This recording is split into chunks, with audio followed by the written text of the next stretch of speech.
Today we'll be talking about Chapter 2, Section 1, and it's called Spain's Empire in the Americas. Throughout the 1500s and 1600s, the Spanish conquered Central America as well as portions of North America, building a large overseas empire, making this country extremely powerful. And this is going to lead to several conflicts that we'll be getting into leading up to the start of United States history. But right now we are still in really American history, just talking about the New World. So the United States does not yet exist. It is really a collection of territories being fought over by larger colonial powers, and poor Native Americans are caught up in the mix. Because you see, our first term here is conquistador. A conquistador is the Spanish word for conqueror. And one of the most famous of these conquistadors was Hernando Cortes, who landed on the beaches of Veracruz in what is today Mexico. And upon landing on the shores, according to his chronicler Bernal Diaz, you can actually read a first-hand account of these adventures. It's amazing. Cortes landed on the beaches, and then he turned to his men, and he ordered his ships to be set on fire. And he addressed his mere army of 600 soldiers. And he said, "Men, on these shores we will either find glory and riches, or we will meet our doom. But we will not turn back." And so he burned the ships. I think it's a neat gesture. What's even neater is that he pulled it off and survived. You see, he had 600 men. And Cortes wound up conquering an army of hundreds of thousands of Aztec warriors. Now, how on earth? Right? It's one of those stories I read, and then I read again, and then I was like, wait a second. Somebody made this up. Hang on. It was, what, how? Well, to be fair, it wasn't just 600 soldiers. As he was leading his army into the Aztec Empire, he found something, and I'll get to it in just a moment. But first off, why? Why would he do this? And just like we've been investigating, why did these colonists come to the New World? Why would they explore? Well, gold, of course, the possibility of great wealth, and glory, because many of us know Cortez's name. In some ways, he was wanting to carve his name in history. And then finally, God, like all these others, he was bringing with him a cross to plant.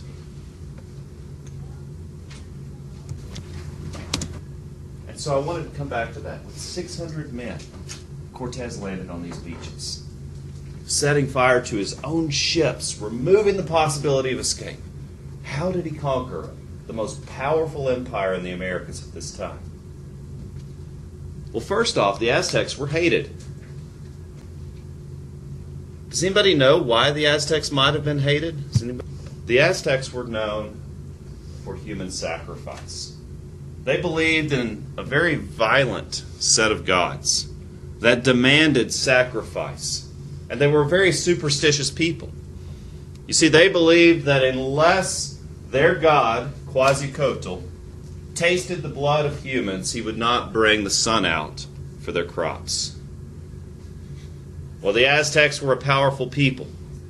And those that they had conquered, they demanded tributes from each of the provinces that they ruled.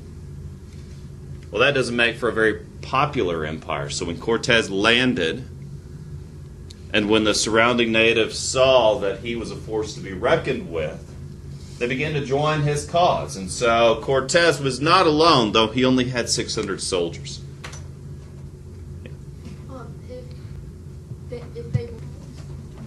The last ruler of the Aztecs was named Montezuma, which, if you're familiar with Mexico, Montezuma's revenge is what? Anybody ever heard that phrase? Yeah. He cursed like the water or something like that. I don't know, something. Yeah, so in Mexico, what are you not supposed to drink? Their water. Right, the tap water.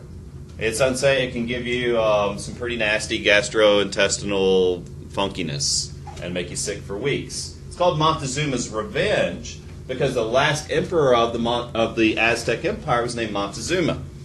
And he was also a rather superstitious person.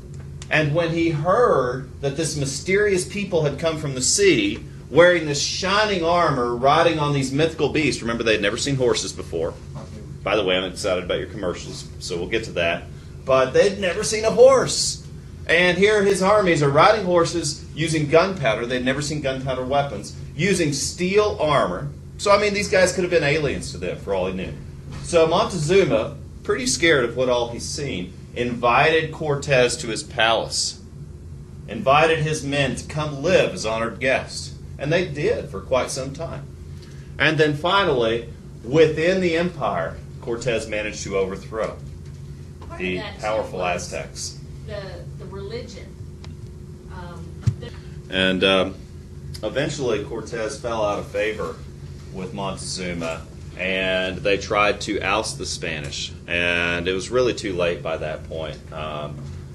He had already kind of embedded himself in the culture, but at one time they tried to run him out of the city. And his chronicler, Bernal Diaz, writes about this. And the book's called The Conquest of New Mexico, or New Spain, excuse me, what they were calling it at the time.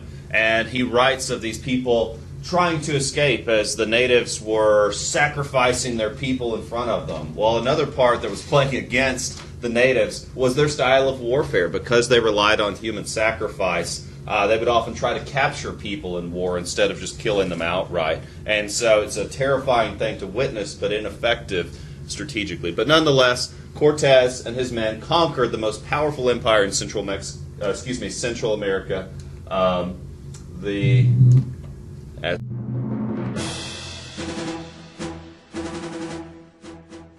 In 1519, the ambitious and ruthless Hernán Cortés led an unauthorized expedition into the heart of Mexico. Hearing of great riches that lay waiting in the Aztec Empire, Cortés led 600 armed soldiers from Cuba into the center of Mexico to the largest city in the Americas, Tenochtitlan. Tenochtitlan was the largest city in the Americas, and it dazzled the Spanish when they first saw it in the 15 teens. They had never seen a city that large or that rich. Not back in Europe. They had not, at least not in Spain.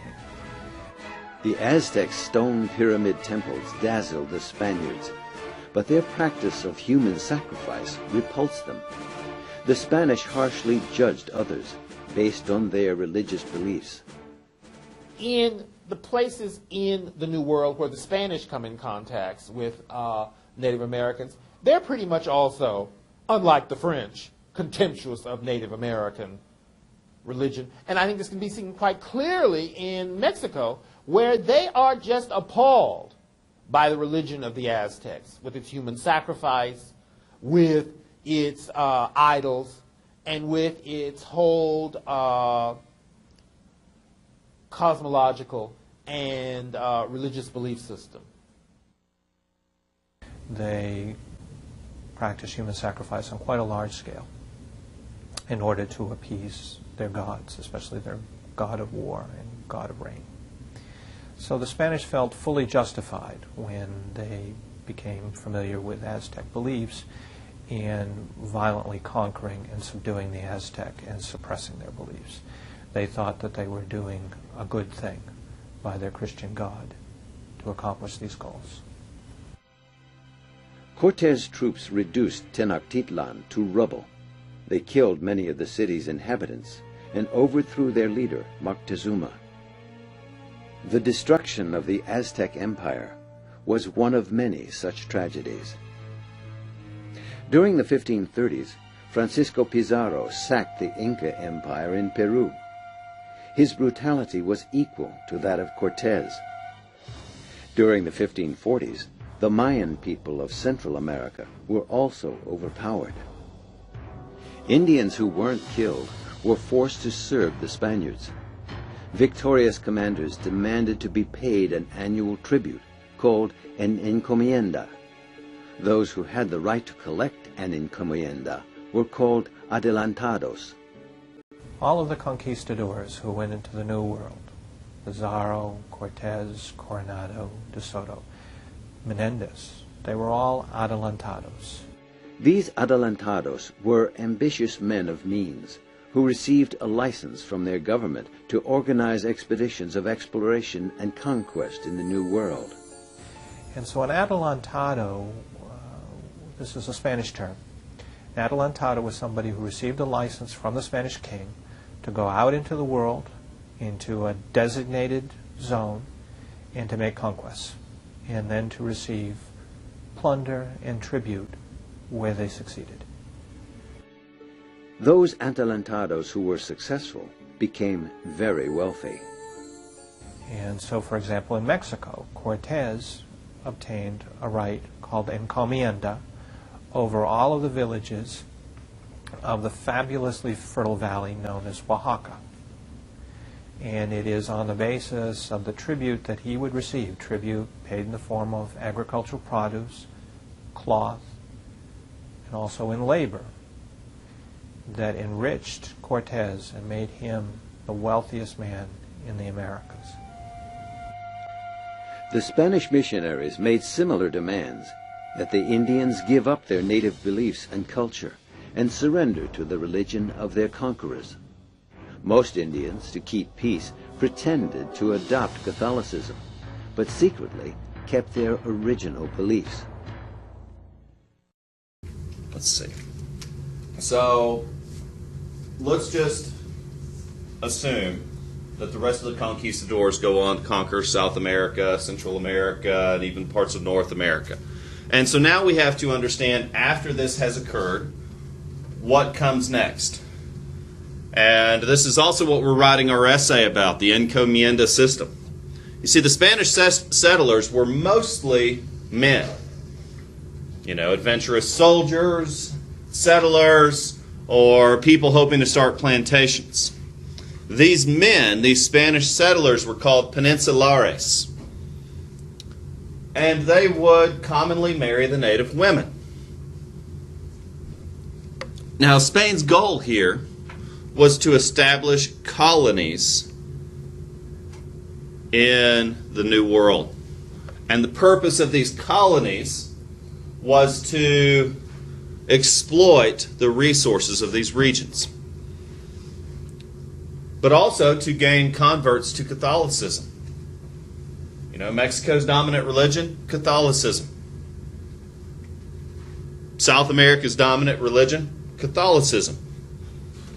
And so Spain brought with their soldiers priests to convert the people.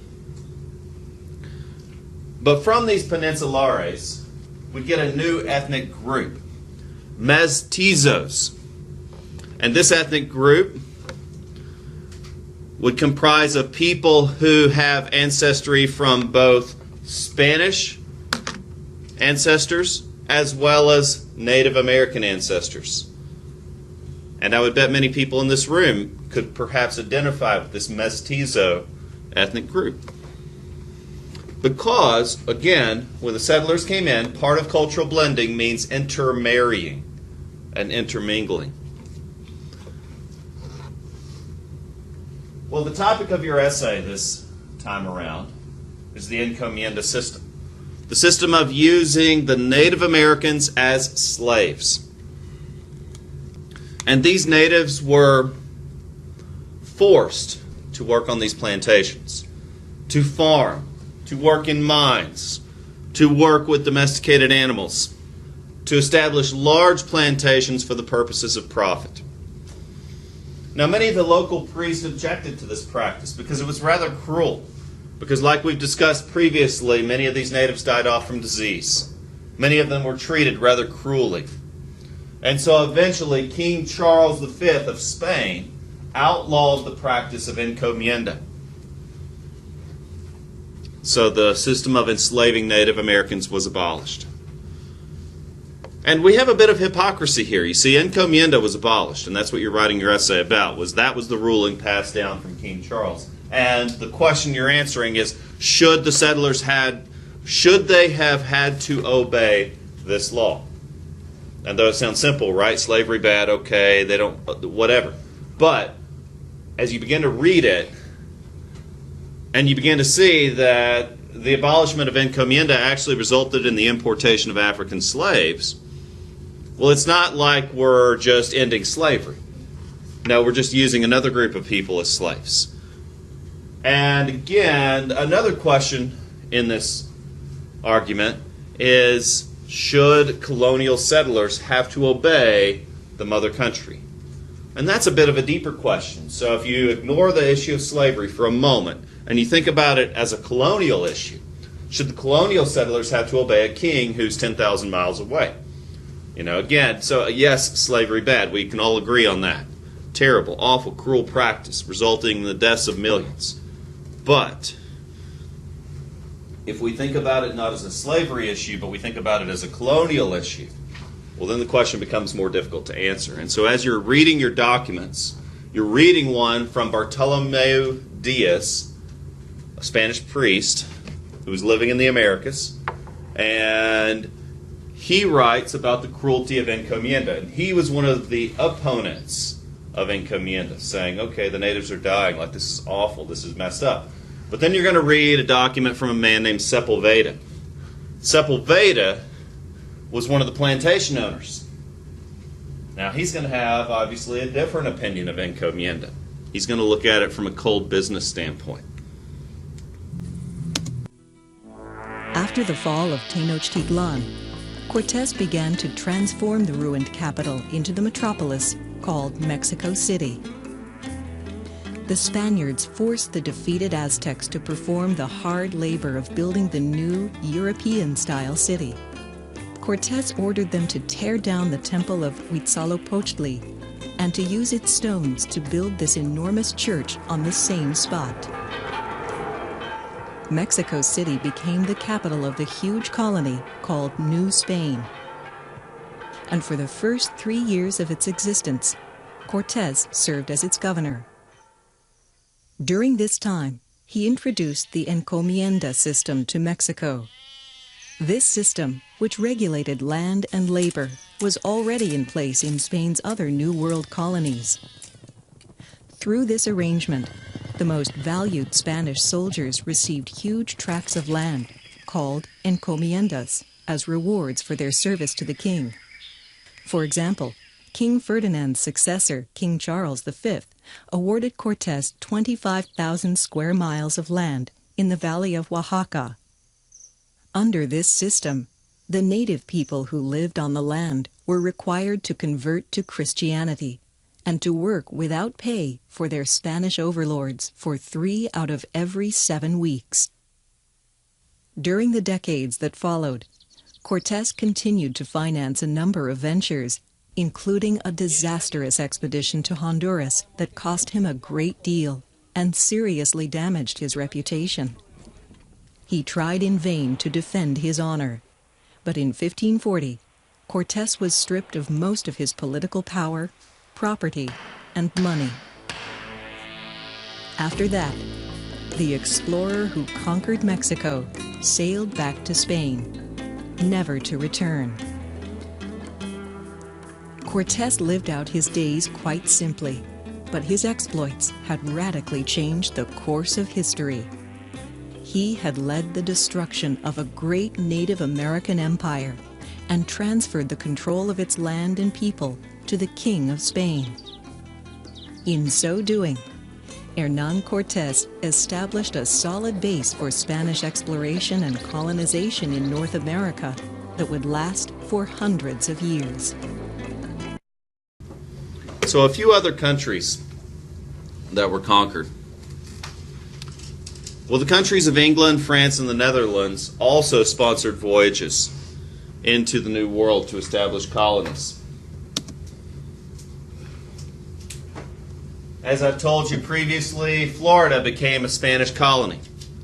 The legends are that Ponce de Leon believed there was a fountain of youth, that the natives in Florida spread rumor of this magical fountain, that if you bathed in its waters, you would live forever. And so this conquistador heard these legends from the native peoples. He explored all of Florida looking for the secret of eternal life, but he never found it. Though he did find a number of beautiful, crystal clear springs. There is a subterranean aquatic network of underground caves in Florida. They're quite amazing. I've been to some of them. Scuba trip. I've never dove into these caves. I don't have the equipment or experience for that. It's very dangerous. But you can snorkel in these springs and you can see hundreds of feet below the surface. It's crystal clear waters and cold and refreshing in a hot place. So I can assume that these places were what the legend spoke of. Because when you jump into these cold waters and it's 100 degrees outside and humidity that sticks onto you, it's refreshing. Makes you feel young again. Although a true fountain of youth was never found, Ponce de Leon established a Spanish colony there. But also in the southwest, there are legends all throughout the southeast of the journeys of De Soto, traveling through this area, the Spanish explorer who made some of the earliest maps of these parts of the country. But in the southwestern United States, Coronado led an expedition, establishing Spanish colonies and missions in what are today Texas, New Mexico, and Arizona. And it would be from some of these same missions, such as the Alamo, that eventually the Texans would win their freedom. Now, the goal of these conquistadors were to subdue the native peoples, to convert them to Catholicism, and to hopefully exploit them for resources such as gold, silver, crops, etc. But meanwhile, the priests were going about their business of converting these native peoples to Catholicism. And they also hoped to suppress aspects of their culture. Well, we could argue, I think it's pretty well established that human sacrifice is bad. I think we can agree on that point. And things such as human sacrifice, the priests were working to abolish those customs. However, along with obvious parts of their custom that needed to go, there were other aspects of their custom that the priests were trying to abolish. They wanted many natives to settle down and begin farming communities. Well, many of these natives were nomadic by nature and didn't want to give up parts of their culture. The Spaniards also tried to make the natives pay taxes. And many native groups rebelled as a result. And here we see a kind of reformation of the encomienda system, because many Spaniards said, well, if you can't afford to pay your taxes, you could always pay your taxes in the form of labor. And so many native groups began to rebel. One of the prominent rebellions was led by a religious leader of the Pueblos named Pope, who led an uprising in New Mexico in 1680. His people went on to destroy several of these Spanish churches.